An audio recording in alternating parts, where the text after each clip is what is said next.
Two brothers from Manchester, England, spearhead the Britpop movement in the 90s. If they can just stop fighting with each other. Can they? Definitely, maybe. Stay with us. Get ready for the 3324 podcast, where lifelong friends Dean Legiro and Eric Kuber share their love of all things music and movies. Dean has directed short films and is a music trivia buff.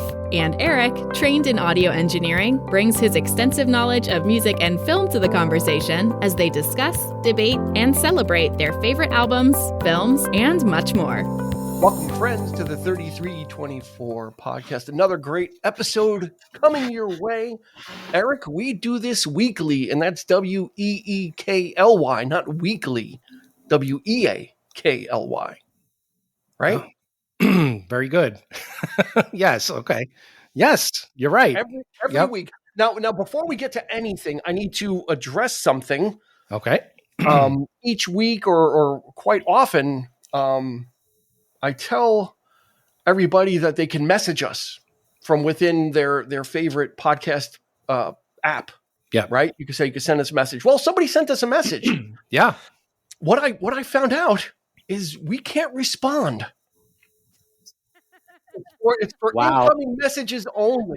So I'm going to do this on a couple of episodes. So to the person that sent us the message about loving our Boston episode and all that great stuff, we got your message and I'm acknowledging it. We just cannot reply. That is not a limitation of us. It is a limitation of the podcast provider that is providing the messaging system. So I'll probably do this on at least one more episode. Hopefully he or she hears it, but we did get your message and thank you so much for the feedback. So if you want to give us feedback where we can't respond, so if you want to go off on us or curse us out and we can't give you anything back, go ahead and hit that message us button because it works and we'll get the message, we'll get the feedback.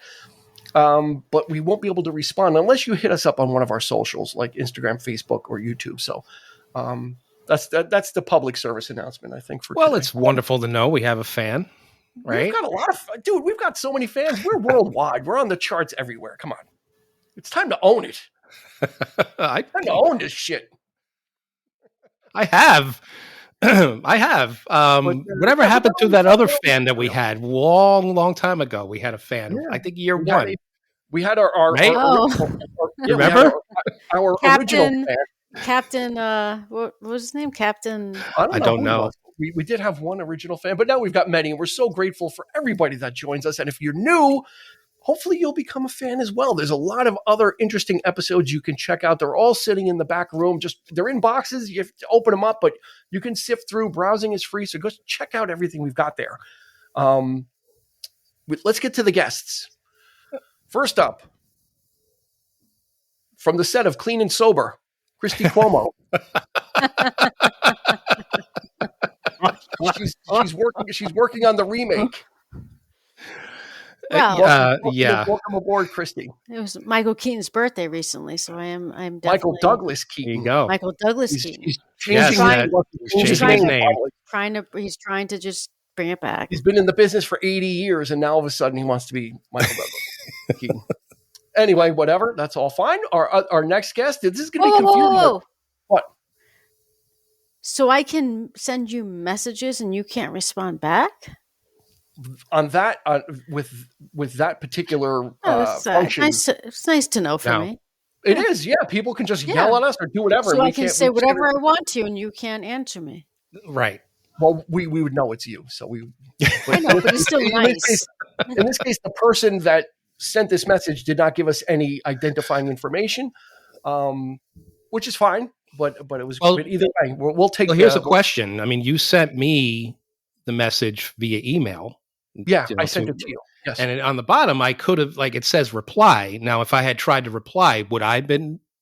Yeah, because I would have been able to reply. I sent you a screenshot of the email, but the email comes from a no reply address. So even if you reply, it doesn't go anywhere. Next up on our guest, we've got that all the technology straightened out. Everybody's seeing how the sausage is made on the show behind the scenes. Next guest up, Mr. Christopher Clark. Hey, how you doing? Good to be back. You, sir? I'm doing well. Doing well. Good to have you back. I think the last time we spoke to you was Asia. No, Was after that? Stevie Wonder, Intervisions. Wonder. Yep. Intervisions. About a This is month going to be ago. a very, very interesting episode because we've got Christy and Chris. So Mm. Eric and I are going to have to enunciate who we're speaking to. Or just say our full names. That's Well, I'll just call you Cuomo. That's you go. fine. And I'll call you respond to Clark. Cuomo. How about that? They're Hey, both Clark. CCs also. They're both CCs. Oh my God. You're a CC too. I am. Oh, here we go. Heir to the Clark bar fortune of candy bar. Before we get we further, do a Christmas picture with those candy bars. So you did? See, you've got the brand. You've got the brand recognition built in. There you go. I own a Before we bridge. go any further, we will get to what we're here for. But as of on the day of the recording of this episode, one of the greatest actors in any generation, we should be blessed that we were alive during this when this person was active. Is James Earl Jones? You gave me so much shit when I text you about and then I this. said fine. You said I could bring up James Earl Jones, but you didn't. So it was in your introduction. 93 years old. Wow. Yeah. What a career. What a life. What a career. He was a hell of an actor. Not just, everybody's like the voice of Darth Vader, the voice of Darth Vader. The man did a lot more than that, folks. Oh, yeah. A lot of Broadway, a lot of Broadway productions. Sure did. Dr. Strangelove. Yeah, that was his debut. Yep. So Dr. Strangelove, and of course we celebrated him on our Field of Dreams episode, and of course, yes, the voice of our childhood of Darth Vader. That character is half of that character is the iconography, is the look, but the other half is the voice, and George Lucas was brilliant when he said, "I'm going to put a person in the costume, but I need a different voice for it." And it was brilliant, and the two of those things together just made for movie magic. Of course, Mufasa from The Lion King as well. He has that voice, and the voice of CNN. This is CNN. Yep. So Dulcet Doom from Conan the Barbarian. How about that? There's one for you. The man had weight. The man had gravitas. He was. That's what I said to Dean. Gravitas. Yeah. He's a loss. He really did, and he had a certain nobility about him as well. He was just a guy that was just I think the gravitas word carries that. He just had this presence. That's what it is. A presence. He seemed regal. Yeah, just But for him to tell his story, he was. He had struggles with speech. He just wasn't a good speaker at first, right? He had problems, even talking, and that you believe that, which is insane. Exactly. Yeah. So it's this one hurts for sure. Yeah. So, but 93, God good bless life. him. Yep. Good life. Yeah. We should all be so lucky. Yeah. Yeah. Life. We absolutely. We're missing him already. Yeah. But anyway, we're here today or tonight to talk about a music episode. If you didn't catch it from the intro, the band is Oasis, and the album is Definitely Maybe, which is their debut. Mr. Christopher Clark is like, hey, these guys are touring again, and it's the 30th anniversary of their album, so maybe you yahoos should get off your ass and do an episode. So I'm like, all right, well, you put it that way. He said it in a message, so I could have replied, but I didn't. He didn't do it anonymously. No, I did not. I'm excited we're doing this record. This is one of those really great records from the 90s. It's kind of the antithesis of a lot of what was going on at the time, with grunge and a little bit more of like downer kind of music. And this is like upbeat and poppy and really rocking. And to me, just by a hair, I think it's their best record. I think it edges out Definitely Maybe just by a hair because it's got a little bit more. This is Definitely Maybe. Not Definitely Maybe. It edges out What's the Story, Morning Glory by a hair because it's got a little bit more of an edge and a little more raw. Christy's making a face, so we'll see. Christy, Chris, did you ever see Oasis? I didn't. I came to Oasis. My experience with them is like everybody else who was a junior in high school when when What's the Story came out. I had it. We all listened to it. We all knew the singles and stuff, but I wasn't really a huge Oasis fan until my younger brother and a friend of ours who was a little bit older than us, where we used to work, kind of really, they were both really into Oasis. They'd seen them a bunch of times. And as I got a little bit older, that's when I went back and really went down the wormhole of their catalog beyond just like the singles and the one record that everybody and their mother had when I was 16. And I really grew to appreciate them. All right, Christy, you saw them. You saw them back in the day. I saw them at Oasis.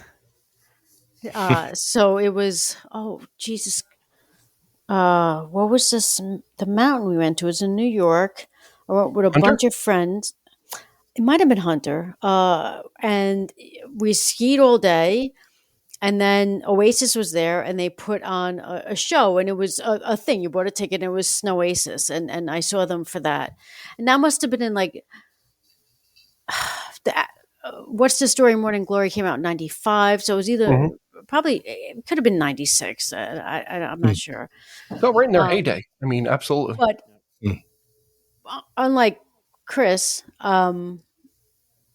What's the Story? Morning Glory for me, like, was one of the greatest albums. Like I loved that album. Definitely, maybe not a huge fan of. And if you listen back to any of these podcasts when we talk about music, a big thing for me is lyrics and poetry. And there's not a lot of depth in any of these lyrics for me. So I never really connected all that much. Live Forever was probably the best song for me in my youth. Although there's another song which I'll get to later that I really enjoy, maybe even more than that.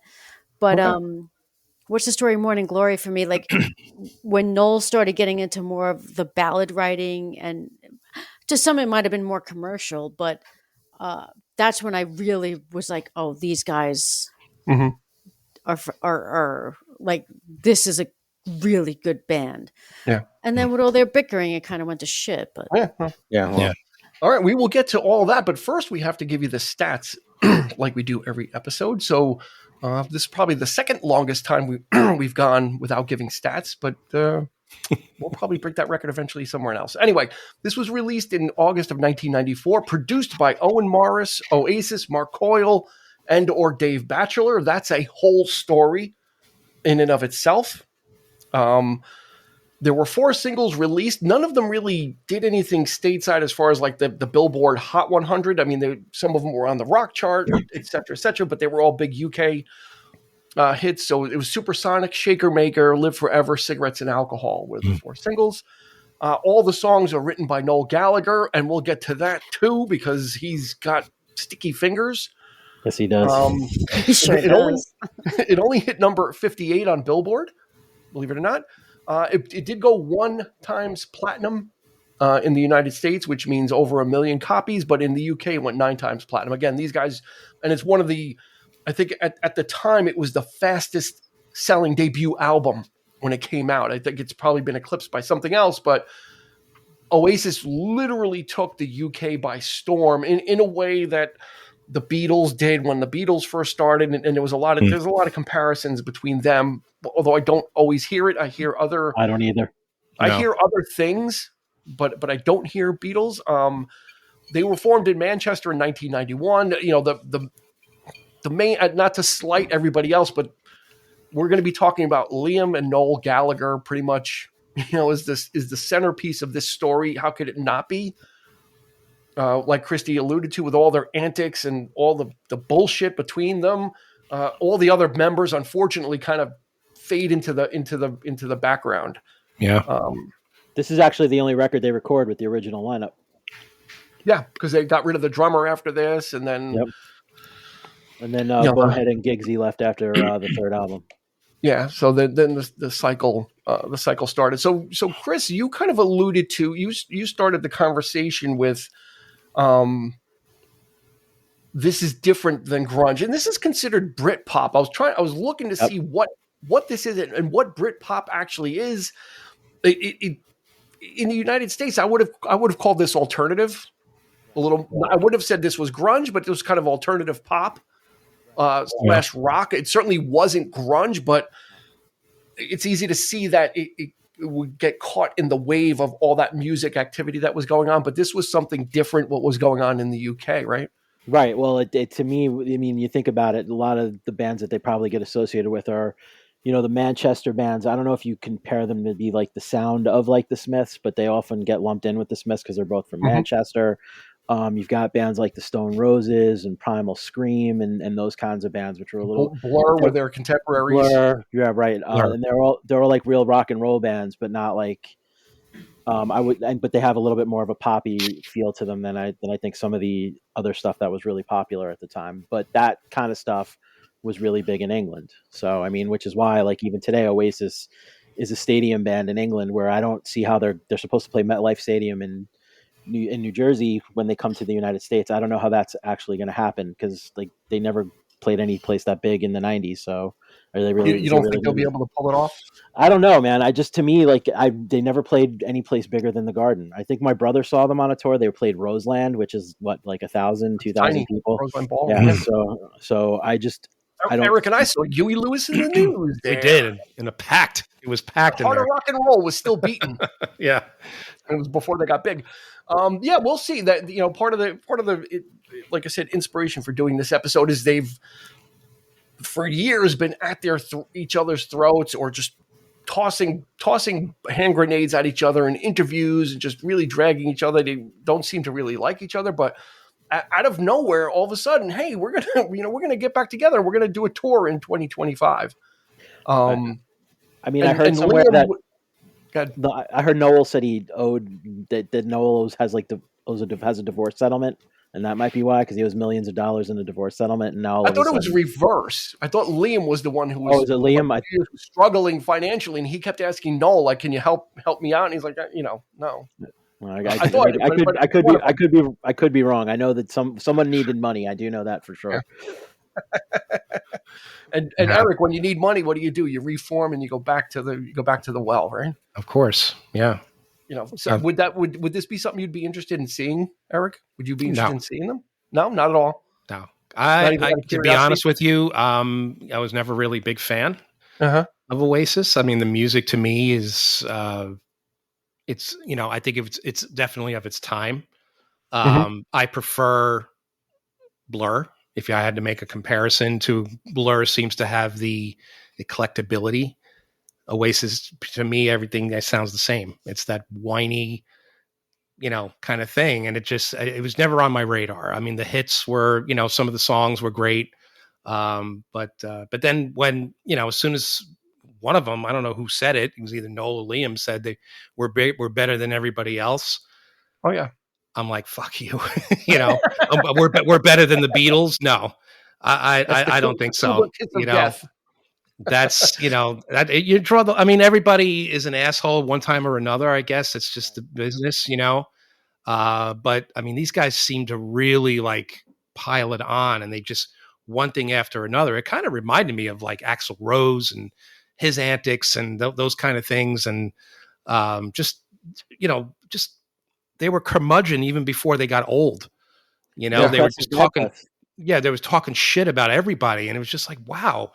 To me, the music just does not back up what they're saying.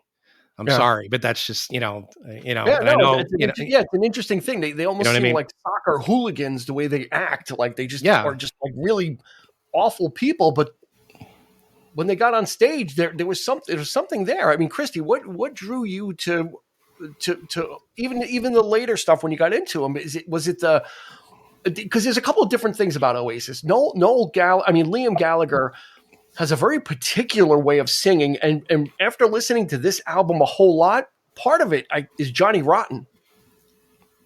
He actually sings the way Johnny Rotten would enunciate and stretch parts of words and vowels and stretch them into almost a different word.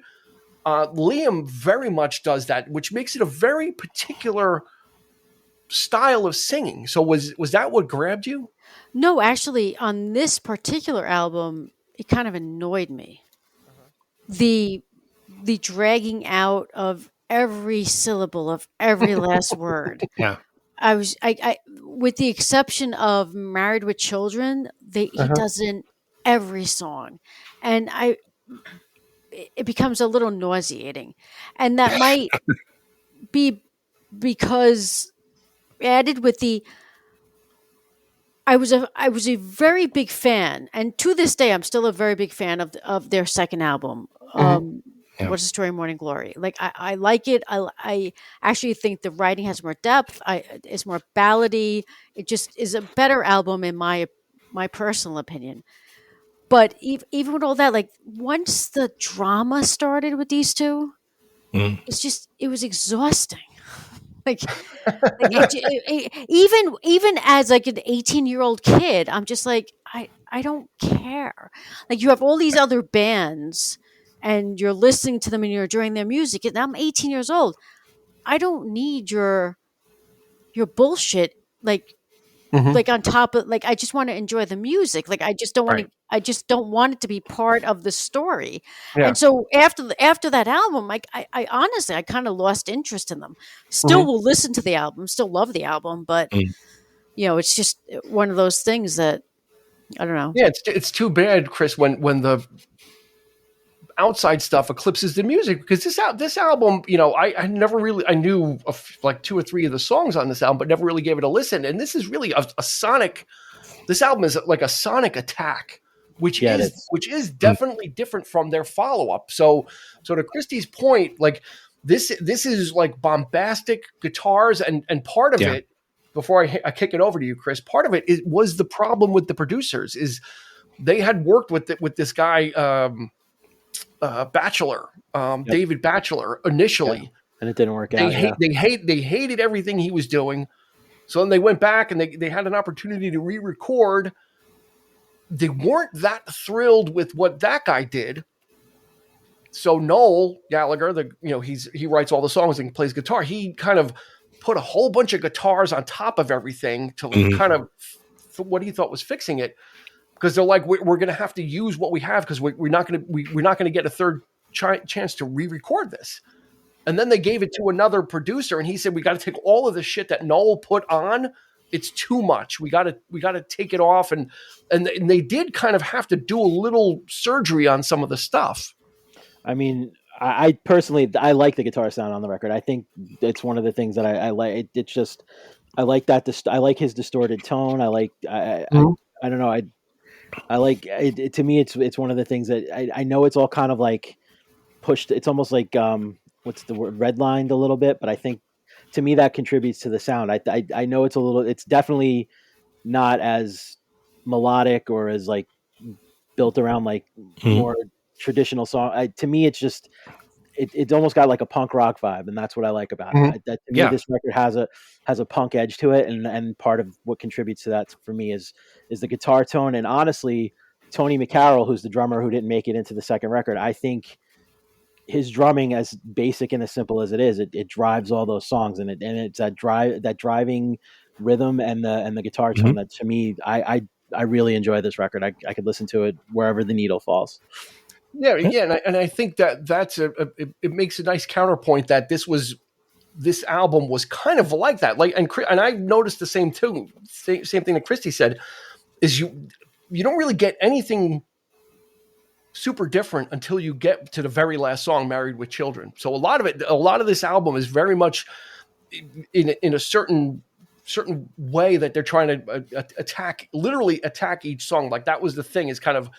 It's bombastic. It's in your face. It's like a wall of guitar sound and distortion, and then Liam on top of that with his very interesting way of singing makes for a very interesting combination. And then to Christy's point, the second album they would start to refine that and say, okay, what can we do that's different? But as a first album statement, it's pretty bold because it's right in the whole thing is right in your face. Right. They're kind of like here, like almost like kicking the door in and saying, here we are. But without depth.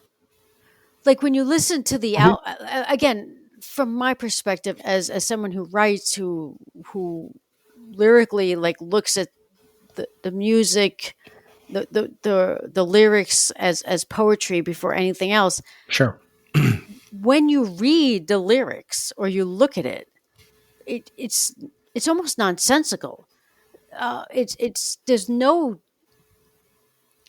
there's no depth to it. Like it's almost like they just sat down and just threw lyrics together. And one of the things I found somewhat confusing is when I was looking up the album, one of the things the critics would say is that this was such a different type of album because it was much more optimistic and lighter than, I guess, because grunge was really coming into play here. Like you had Nirvana, who he criticized. Was it right after Cobain died? I mean, the arrogance of them. Yeah. It's just oh my God. Well, yeah, I mean, the lyrics on this album are definitely more kind of like stream of consciousness and almost trippy. It's like is it stream of consciousness, or is it just like it's almost like the opposite for me, where I appreciate the actual guitar and the music of it, which is what's catchy. The lyrics itself could just go away, like they mean nothing, and that's a weird thing for me as someone who really will grasp onto the lyrics of an album. Yeah. Chris, you had something to say? I was going to say, but by the same turn, like, to me, there's almost like, you got to think they're two guys. I mean, the whole band came from Manchester. They're all working class guys. They're all, kind of like, this is like their one shot and they kick it open. And to me, almost like the first track is a mission statement. This is what tonight I'm a rock and roll star. I'm going to get on stage and I'm going to rock you. And this is what we're going for. And this is our, and for, I mean, it's not like the most deep thought, but it's the idea of like, this is Madison Square Garden and I'm going to come on stage and I'm going to show you who we are and what we're about. And we're here to give you a good time and rock and roll. And yeah, this is going to be a straight ahead rock album. Right. Like you almost from the open, to me, it's one of the best opening tracks of any record I've ever heard, just because it's you right from the beginning, you know what this is going to be. And it's like, all right, yeah, I'm ready to take this ride with you. Yeah. If you like the first song, right, Eric, if you like the first song, you're going to kind of, that's what you're going to get. It definitely has I could see that, to your point, Chris, the sort of everyman, sort of blue collar type of thing, that being from where they're from. And to Christy's point, she was saying that, it has not depth. For me, it's the music too. I mean, the music for me doesn't have the depth. Because it's just basically, to me, the songs just kind of blur into one another, and it all has the same chord structure. Blur. I see what you did there. But because I tend to like music first. Something needs to grab me melodically, rhythmically, and then I could dive into lyrics and then really get blown away by the whole. We're so opposite. The whole package. We're so opposite. I'm more like Eric. Yeah. That's how I am. That's how I approach that. But this album just, I'm sorry, but it just, I mean, I get it. I get the I guess the vibe they were going for. But I just, aside from, and we're talking about the last track. To me, the last track sounds like the Chili Peppers. Actually, for me, it sounded like "Where Is My Mind" by the Pixies. That the way the guitar. Yeah, I would actually lean more towards that. And we're gonna get there because they slowed it down, and the Pixie song has a. But we keep bringing up Blur, and for me, was the Verve. Like I think is that their voices. Like you could listen to Bittersweet Symphony and almost mistaken it for Liam, in my opinion. Like their voices are so similar. Well, I'm not saying Blur is that they're necessarily. Blur is their major. Like when you do comparisons of Oasis, Blur is to me. I mean, they're the definition of Britpop right there. Blur is like they take it to that level of just sort of jangly, good time. Pop, it's just straightforward, and considering what Damon Albarn would create after that, which is Gorillaz. I mean, that whole business with that, it's not surprising. When you listen to their stuff, it's some of it can get dark. I think they made the one dark album, but it was for the most part, But Oasis just kind of cuts you to the quick, like Dean was saying. Like it really, sonically, it does get your attention. I will say that. However, my attention span, unfortunately, did not Yeah, let me address. Like their second album. I'm going to address that because what's that? I do like their second album, and I think I think I agree with you. If I had to choose, I would prefer. I would go with the second. Because I don't want to be like us shitting all over Oasis, because I actually genuinely like Oasis. I do. This isn't the episode I signed up for. I just don't particularly like their first album, but their second album, I like them, and I think they're talented. So I don't want it to be like, oh, we're all like down on Oasis. We just happen to be talking about this. No, let me put a ribbon on it then, because when I the first and second time I listened to this album, what I came away with was this was made in the CD era. Okay. And I think this album would have been, and it's a great album, but it would have been a superb album minus like 2 songs.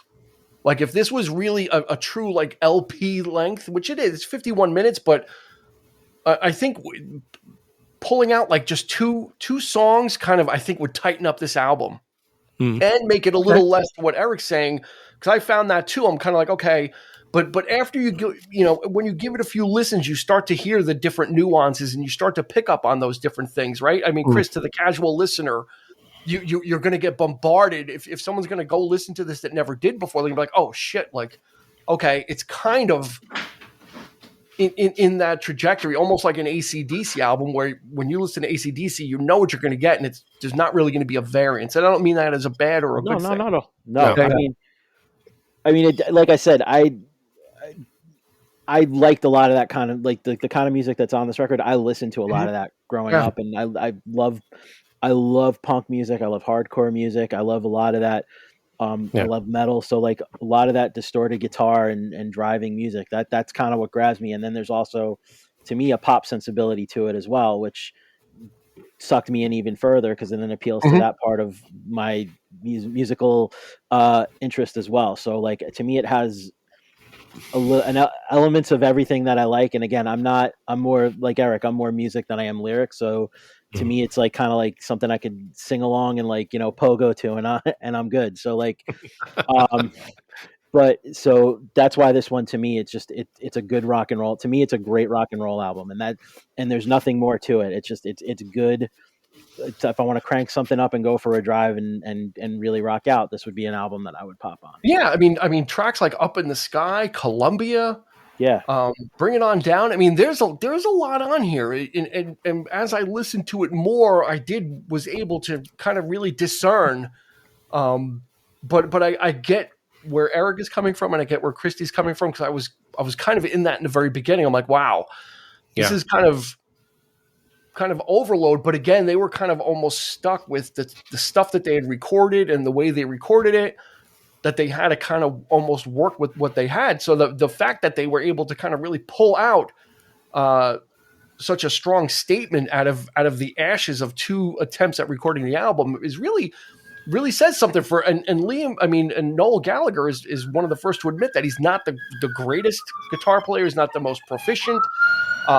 He freely admits that he steals, and when he does steal, then he says he goes the full route. Someone said this sounded like the Kinks. Okay, well, now I'm really going to make it sound like the Kinks. Like, he goes full on, to the point where they were sued by Coca-Cola for the song Shaker Maker. As they should have been. Yeah. Which if people of a certain age listening to this episode, if you remember the Coca-Cola commercials, I'd like to teach the world to sing. By originally done by the New Seekers. And then Coca-Cola had the lyrics redone. Listen to the opening verse of Shaker Maker. It's basically that whole "I'd like to teach the world to sing," and Coca-Cola's like, you know what? That's a little too close. Yeah, and they sued him, and Coca-Cola won. They had to pay him. Didn't they get sued by multiple people? They got and then if we moved, well, like I said, the Married with Children, to me, the beginning sounds like "Where's My Mind" by the Pixies. Cigarettes and Alcohol. It's got so much distortion and guitar on it that you can't tell, but he stole the riff from Bang a Gong by T-Rex is on there. It's Eric, it's a Wilbury. It's buried in the mix. Yeah. If you have to listen to it, but it is so distorted but it's bang a gong. Go ahead, Chris. I was gonna say the opening riff. I mean, when that song kicks in, you could. I mean, if you know rock and roll, I don't care how buried it is or how layered it is, you could tell right away it's T-Rex. But then they even do it on the next record. They steal from Pachelbel. They Don't Look Back in Anger is Pachelbel's canon. They steal from Stevie Wonder. They stole Signed, Sealed, Delivered. I saw a video. It's like 10 songs, and they actually in the video show like the actual chart of like, and they're almost like note for note, maybe up a step, but it's all the same melody and everything. So yeah. So Noel is very like I don't give a shit. No, like.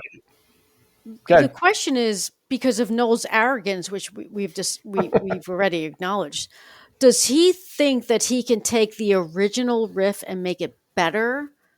Is he so arrogant to think he can make? No, he just doesn't care. Everything I've seen, he just doesn't care that he's stealing. So you don't think is that he thinks he can make a Stevie Wonder riff better? You just think he doesn't give a shit. No, I think I saw an interview. Basically, his attitude is it's like all there for the taking. Kind of, if you pay for them, paraphrasing, sure but he doesn't think, oh, I'm improving it. He's just like, oh, this, I like we all did though. We're like we've talked about it before. Before I get to you, Chris, we've talked about people having influences, right? And then they put them through their process, and it comes out. This is different. This is him just wholesale taking a riff, even if it might be his favorite riff. Go ahead, Chris. I was gonna say, but is he really the first to have done that? I mean, oh no, of course not. Right. So, like, I mean, Jimmy Page is like probably even more guilty of it than he is. Like, if you look at Led Zeppelin's, I mean, well, yeah, but I guess it's all in he takes credit for you approach it, right? He's got songwriting credit on Dazed and Confused, and he did not write that song, but it's he's the writing credit on it. So it's I guess it's a little bit of the smugness that he has about it. Like, yeah, I did it. To his credit, I'm going to do it again, and I don't care. Like, at least he acknowledges it. Right? He does it, which is very. He acknowledges it, but then he turns around and says, "We're the best band out there. Yeah. We're better than the Beatles." And like, how the hell, where's your scruples, man? Where's your, I mean, I'm not. This is definitely a really sold a lot of records. Well, this is a really great case for separating.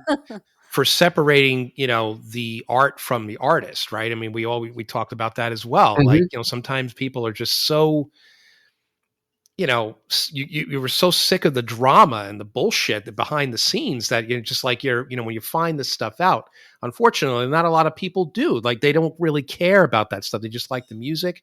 I wish sometimes we could be that way, right, Dean? I mean, it's just, but we, you and I are gluttons for punishment in that, I guess, in that respect, because we love to dive in. We love to find out where this stuff came from, all this kind of thing. And this is why we're doing this podcast. But but sometimes you're just so like the arrogance and the attitudes of certain artists that just, And like I said before, to me, the music just you don't especially what we've just talked about, it just doesn't back it up. If you were great, I don't know, if you're truly great, and if you think the music really backed you up and what you're saying, then I can make then it could be an argument there could be made. Yeah. But on the other hand, to me, it's just not there. Yeah, I think they back it up. I mean, I don't know. A song like "Live Forever" is just an amazing tune, and it really is emblematic of what Oasis is, right? And I think what we're bemoaning is if Oasis just kind of tried to stay a little more truer to themselves. Yes. What would that be? Put the influences through your process and spit it out. Because like I said, there's stuff on here that is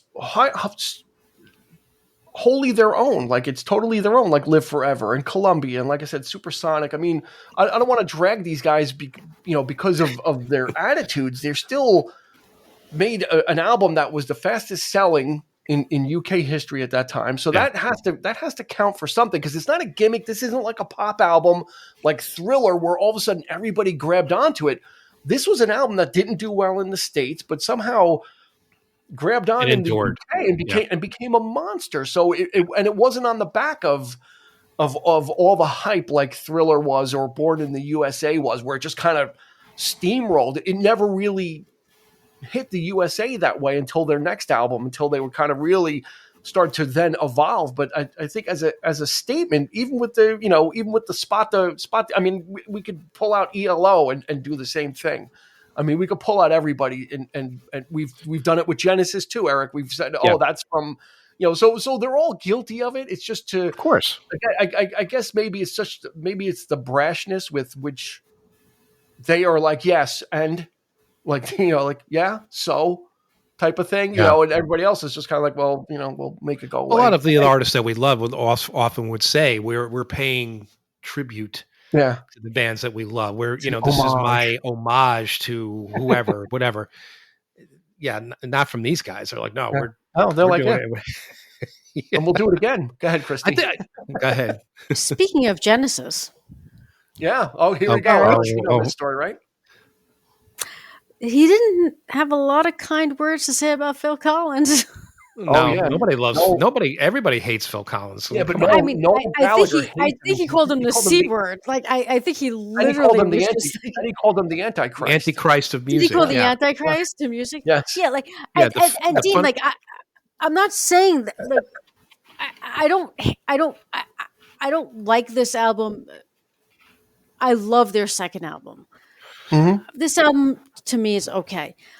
I'm not saying that they're not warranted in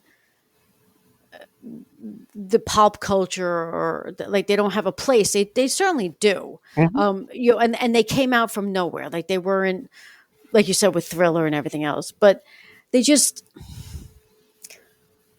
it's their arrogance and the bickering just really was exhausting. Even to a teenager, and just to be like, we're better than these people, we're better than that people, and they weren't even established yet, and they're like saying they're better than everyone, and that kind of is like when you see someone who's, whether you're into men or women, like a really good looking person, and then you open their mouth and they're just kind of an asshole. You're like, oh, they're not that good looking anymore. Yeah. And I think that's what it is with an Oasis. It's like, if they didn't open their mouth, they probably would have been more talented. Does that make sense? Well, not that they wouldn't be more talented, but they'd be liked more. We would be talking more about the music and less about their attitudes. Yeah, see, that's the thing right there. Yeah. Dean hit it right on the head. It's like, and Chris wants to get to the music. He's chomping at it. Nothing to apologize for. I think this is a good conversation. I mean, for me though, what I was going to say is, Ray Davies and Dave Davies, Mick and Keith. Yeah. I mean, in the 80s, you had George Lynch and Don Dokken. Mm-hmm. And those guys got a lot of it. Townsend and Daltrey. I mean, they're not the only two. And I mean, and the arrogance to me, at least when I was, and even now, I was having a conversation with my younger brother the other night about Oasis, because I was going to come on and do this, is the idea, like, I found it funny in the 90s. Like, I thought it was hilarious that these, like, where do these guys get off? To me, it was amusing. Like, to watch the one guy playing on MTV Unplugged while Liam's up in the balcony saying, I can't sing because of my throat, and he's smoking cigarettes and drinking.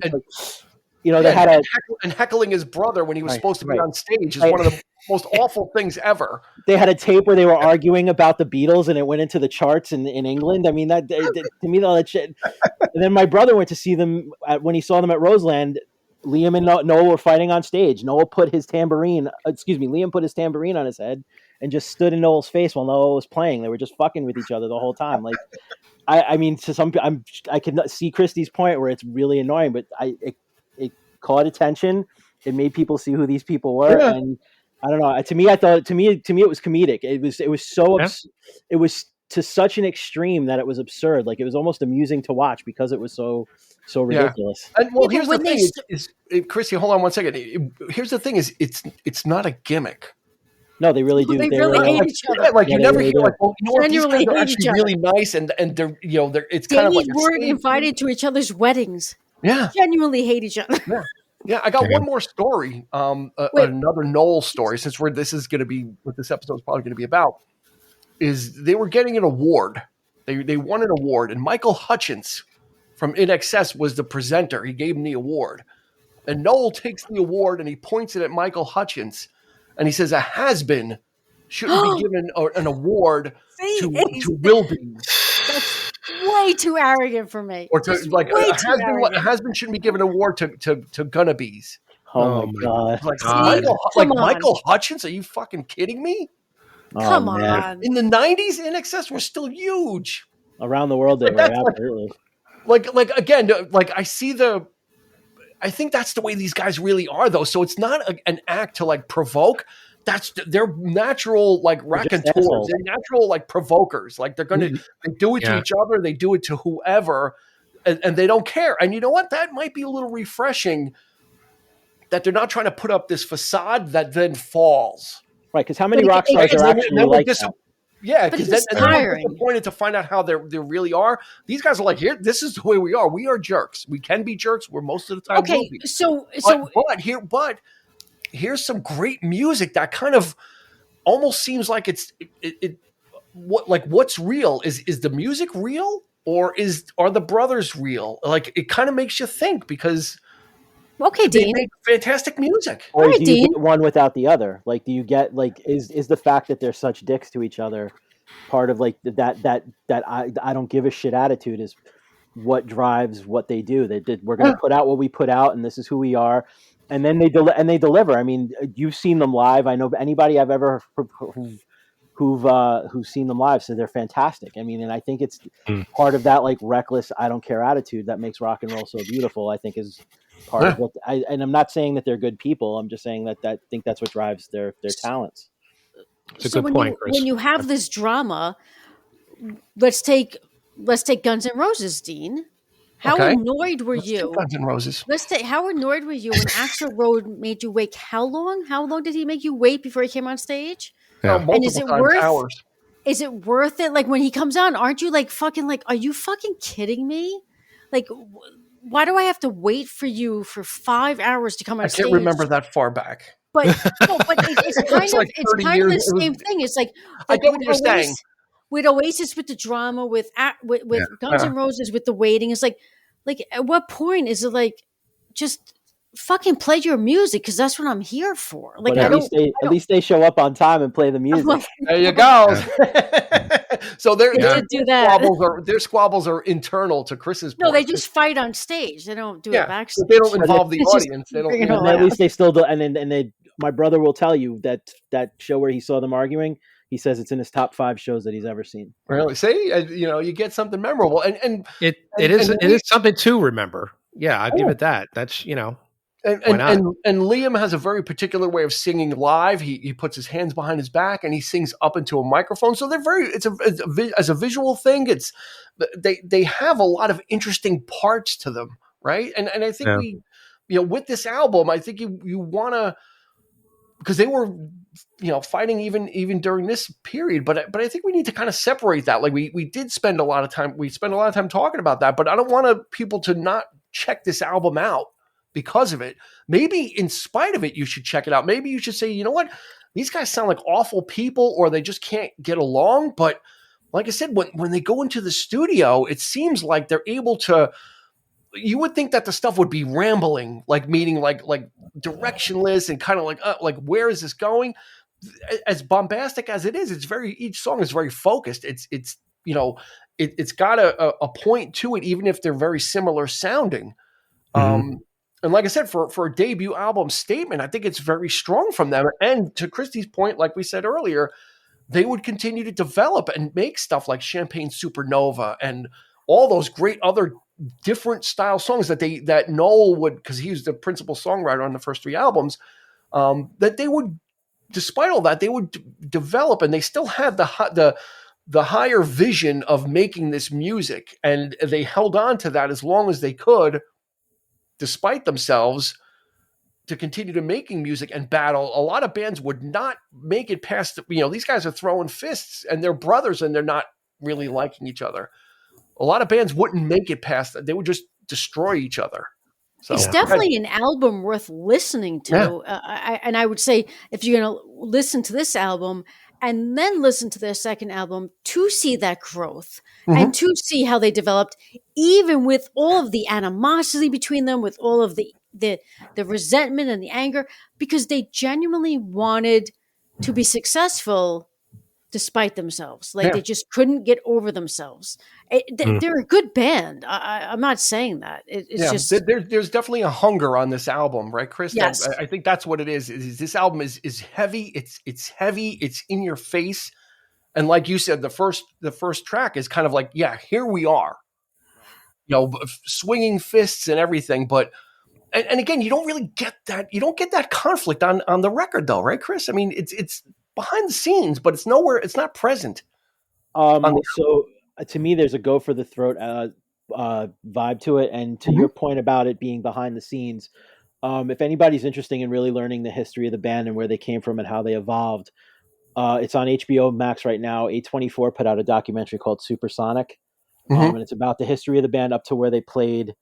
Hyde Park, I believe, in England, right after What's the Story, Morning Glory came out. I think it was 2.5 million requests for tickets or something crazy, and it was like 250,000 people each night. And so it's like the evolution of the band to that point. And one of the things in that documentary that Noel said is, we hate each other, but when he sings, he's singing it with all of his heart, because I know that because he's my brother. Like there's this like brotherly connection that Noel has the ability to write these songs that Liam is able to deliver in such a way that delivers them the way Noel would want his songs to be delivered. Like they have that knowledge of each other as sharing the same DNA. And to me, what I think is cool about Oasis is, as good as definitely maybe is What's the Story, Morning Glory, to me is, like I said, I like this album like by a hair a little bit better, but What's the Story, Morning Glory is an amazing record too, but it's not the same. And then when you get into the next record, which is Be Here Now has a lot of the same sensibilities of the first two albums, but there's something different there. And then when you get onto Standing on the Shoulders of Giants, there's something unique about every one of their records, but when you hear it, it's Oasis. And I think that's what's very cool about them. Yeah. And Liam has said about Noel, he goes, there's not a better songwriter out there. So they do have that recognition for each other and that mutual respect. It just seems like as personalities, they don't get along. And Noel said the only time we ever talk is when we're on stage. Like we don't really, but at least I don't know if that's changed now. But and I think it's a curious. There's no other band like this, Eric, right? That that fights to this extreme and has the success to match, right? That's usually that's the death knell of a band is like they're going to about to go down in flames. But Eric, they're kind of they own it to that. Yeah, they were impervious to it. You said it, beginning of the episode. They definitely own the drama, and yeah, there's something about it that just you could admire that, I guess. Yeah. Their perseverance, their whatever, but yeah, I mean, what more can you say? I mean, it's just it is what it is. And to Chris's point, I really like what you said about. That's fucking rock and roll, man. I mean, it is. I mean, a lot of our favorite bands there's some kind of drama, but how real is it? Yeah. At least they don't try to sugarcoat it. They don't lie about it. They're very upfront about it. They're very candid. And I guess you could respect that. Yeah. They're not trying to like hide under the shroud of being serious, or like Dylan. He just does things just to piss people off, just because, or like they just they seem to be very genuine in their stuff and their personalities, and it's just they just don't, like you said, Dean, they just don't care. Yeah. And I and I think to one last tidbit, I don't think any of their fights were about music. No, not like, I couldn't find anything right about them like fighting over this song needs to be this way, or I don't want this. It's like the fights were always like external, like almost like bugging each other, like and needling each other. But when it came time to make the music, again, you would never know what a shambles they were, because an album like this is like after listening, the more I listened to it, the more I got it and kind of really kind of understood the statement of this is what we have to present and we're going to grow from here. And they did, right? And Noel grew as a songwriter and a lyricist to Christy's point that she looks at the lyrics of things and and that's a draw for her. And then the songs sometimes got more delicate as well. So that shows maturity in your craft, and that's the second album in. Yeah. Right. I found myself listening to the second album, turning this. I listened to the album once. I turned, and by the midpoint of the second listen, I was already listening to, Morning Glory, and because of the tracks on that, because they are. I mean, they're just that they're definitely a step up.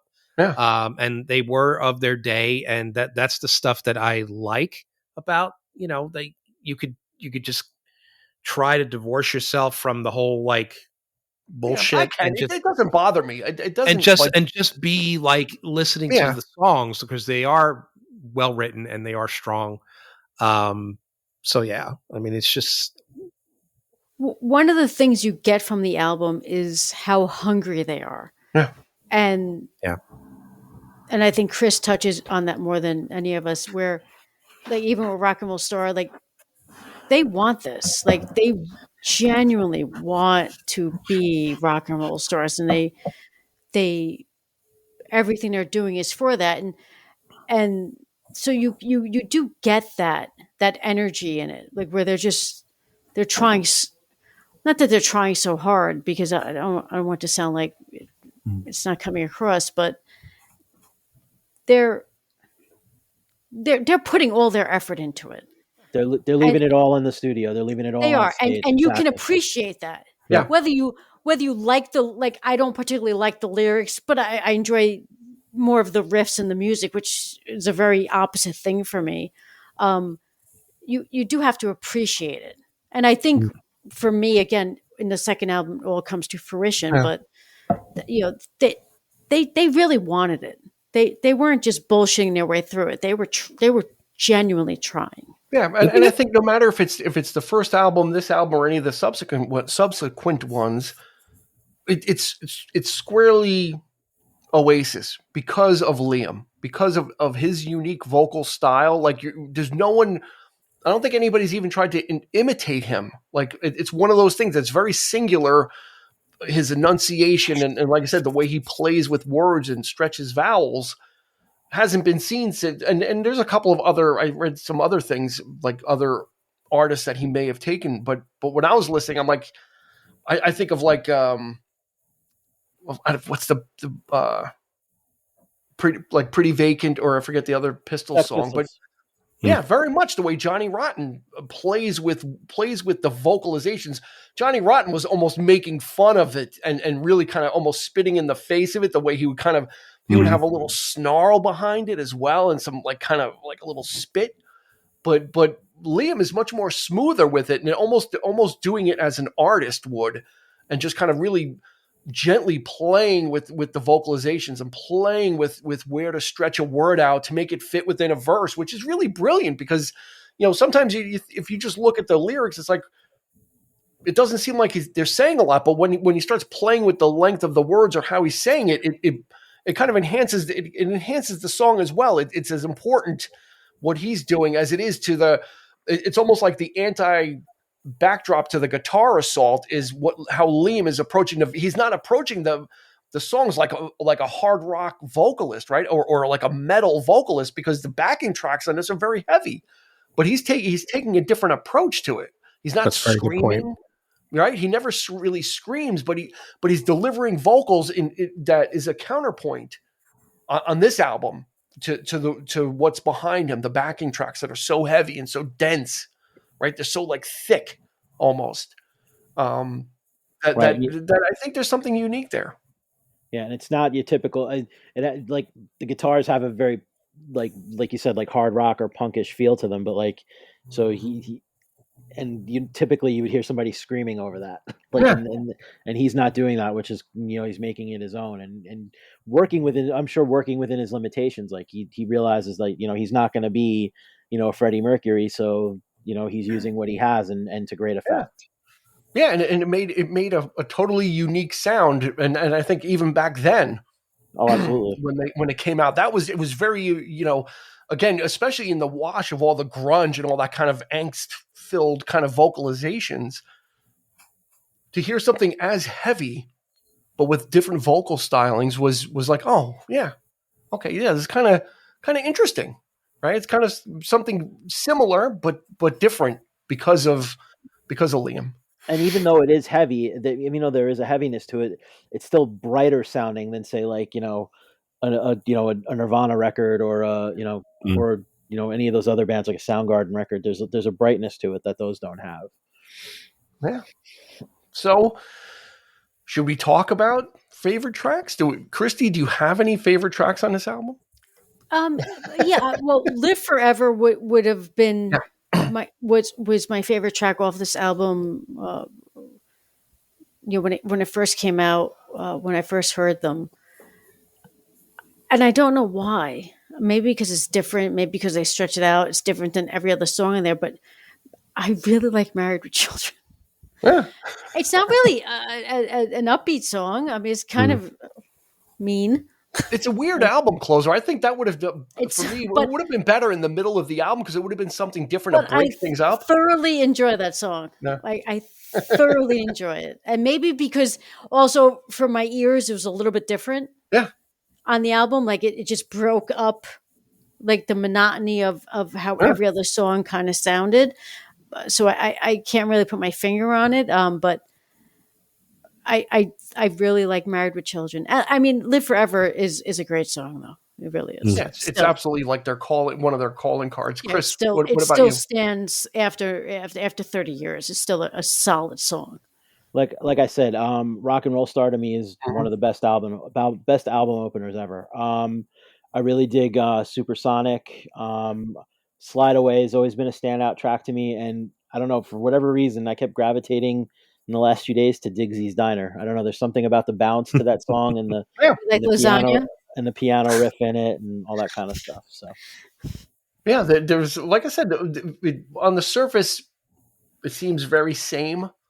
But I think it's one of those albums that you kind of have to really kind of give some time. It's not going to be one of those ones where you listen to it like, oh, I got it. Eric, what do you have? Do you have a couple? Yeah, "Live Forever," of course. Yeah. I like "Up in the Sky," and "Slide Away." I agree with Chris there. That is a standout track. And I actually listened to the, me with re-releases and such, but I mean, I don't know what. I guess, I mean, is this the Mono Valley version of the songs? It's obviously a different production. There's style. The 2012 remaster. Then there's those sessions are after it, at least on Spotify. I didn't listen to the extra sessions. Actually, I really dig those sessions, like, because it sounds like in the studio, in the moment, in the room, for some kind of them, feel. Yeah, they couldn't afford the orchestra at the time, and so when they could afford an orchestra, they went back and remastered them. The Mono Valley versions I think was when they were working with that guy Batchelor. I think that was the stuff that like they kind of found like unreleasable, so they went back, and then the Sawmill stuff that you see when you look at the re-release of this. There's Mono Valley versions and Sawmill's outtakes. Sawmill's was the second try at things. So yeah, there's two different looks at the album. Some of the songs have there's a lightness about these alternate versions that, it's not as heavy, it's not as bombastic, and there's a slight polish to them too. There's the echo, there's that reverb happening. Yeah, so that's not what they wanted. No, it's not what they wanted, but it definitely lends to to the sort of Britpop aspect, though. So there's that step closer to that more poppy type of sound, which in some cases it worked, some cases it didn't. So I did listen to that all the way through, and of course the regular versions, but I mean, those are my standout tracks for me. I'll make it a quartet. I'll go with "Live Forever." Of course, it's a great song. Shaker Maker, just because I want Coca-Cola to get paid every time we play it. So Shaker Maker is good. Like I said, a lot of these, each one is kind of quirky. You start to really, like I said, like Columbia, I really picked up on. Slide Away, I really picked up on. But yeah, like I said, it is a really strong and it's a heavy album. So if you thought that the only thing that was going on was grunge, there was a whole, there really weren't. Chris or Eric, tell me, there really weren't any English grunge bands, were they? I mean, that was mostly an American thing. No, that definitely was more of an American thing. I'm sure there were, but there really was. It was, mainly. Britpop was really what was happening in England in the 90s. Yeah, that was, and Oasis is kind of considered the pinnacle of that whole musical movement. Yeah, which was this whole other thing that was going on, much like in the 60s in the early 60s when Frankie Valli and the Four Seasons and Paul Anka and all that kind of stuff was popular, and then there was this British invasion that was brewing in England. This is kind of the same thing that was happening in the 90s, where grunge was everything American and rock was grunge or alternative, or it was heavy. But then again, there would be this second coming or third coming, because we had the 80s British invasion, of these UK bands formulating something different. And as a response, the call was grunge, the response was Britpop, and we're gonna come back with stuff that's throwbacky a little bit, and that's what Oasis is. As much as they cop riffs, some of this stuff does sound like it could be from another era. It wasn't totally modern sounding. Some of it, even on the second album, has a classic sound to it in one form or another. So. I mean, even the title of Wonderwall is Wonderwall music. That was a George Harrison album. Exactly. Speaking of George Harrison, as we wrap this up, I just saw today on YouTube, Eric, Weird Al Yankovic singing "What Is Life" by George Harrison. There was like a George Harrison convention or something from a few years back, and he does it seriously with a full band with horns and everything. Really? You would not know. If you shut your eyes, you would not have known it was Weird Al. He did such a great job as just a straight ahead rock, like a straight ahead rock vocalist, and he tackled "What Is Life," and it was like, I was like, he wasn't weirding it out. He wasn't doing all kinds of quirky stuff. I could see it. He actually has a decent voice, when and he's got a really cooking band. That band is great. Yeah, even in parody. I mean, it's he does what he does, but he does have a really good voice. He wouldn't be able to do the things he does if he didn't. So, so I'm not surprised. And didn't fight with anybody as far as we know. Yeah. no fighting in the Weird Al camp. So, Christy, you have the final. It sounds like it. Coolio in it? What's that? No, I just want to know if Coolio was in the video. No, he was not. Straight up rock performance. It's on YouTube. Check it out. I thought I was going to watch it as a curiosity, and I'm like, wow, he's actually just really singing and really giving it his all, and the performance was a faithful rendition musically with the horns and everything. It was like the full thing. I'm like, wow, this is really great. So, anyway, that's going to do it for this episode of the 3324 podcast. We put another one in the can for you. So if you're listening to this in the future, this is one of our older episodes that you can check out. It's been out for a while at this point, maybe. We're not sure, but otherwise for the people just listening, hey, it's a new episode. Christopher Clark, thank you so much for joining us. Thank you for having me. Yeah. Thank you for your insight, sir. Always. This is almost like a pleasure. Reverse. Yep. It's like and a reverse. Thank you for indulging my suggestion. Yeah, no, of course. Like I said, part of this is me taking those trips down musical avenues that I haven't gone before. So I kind of like that, where it's like, okay, now I get to listen to something that's totally new or that I'm somewhat familiar with and get to check it out. Yep. Christy Cuomo. There you are. Thank you for joining us. Still here. Thank you for having me. You keep your video keeps blinking in and out. Yeah. That connection issues, but that's okay. And as for myself, I'll be on the hard green IKEA chair. Eric will be directly on that comfy couch, which is he's got the pillows. I mean, it's just like he's all set. Yeah. Got to dress it up. I'm here creaking my back. If you want to interact with us, as mentioned in the beginning, you can do a one-way thing with us and give us some feedback or whatever. We'll take it. But if you want a little more in-depth interaction, you can hit us up on Instagram, Facebook, or YouTube. We post the video versions of the episodes there and the audio ones as well. So that's like a full service podcast thing on YouTube. But then if you're following us on your favorite podcast provider, give us a like and subscribe. You know what? You can also give us a rating. 5 stars would be great. That helps push us up in the search results when people are looking for, when someone punches in fantastic podcast, we should be coming up on that list, but we can only do that with your reviews. So give us a 5-star review if you would. It would be greatly appreciated. We would be somewhat beholden to you. Not enough to give you money, but somewhat beholden to you. So for Christopher Clark, because I have to say each full name, for Christopher Clark, for Christy Cuomo, and just for Eric, this has been Dean. We will catch you on the flip side. You've been listening to the 3324 podcast with Dean Legiro and Eric Kuber. You can find us on your favorite podcast provider, so please like, subscribe, and rate to become a part of the 3324 family. Your feedback is important, so make sure to follow us on Instagram and Facebook at 3324 podcast and on Twitter at 3324p to join the conversation.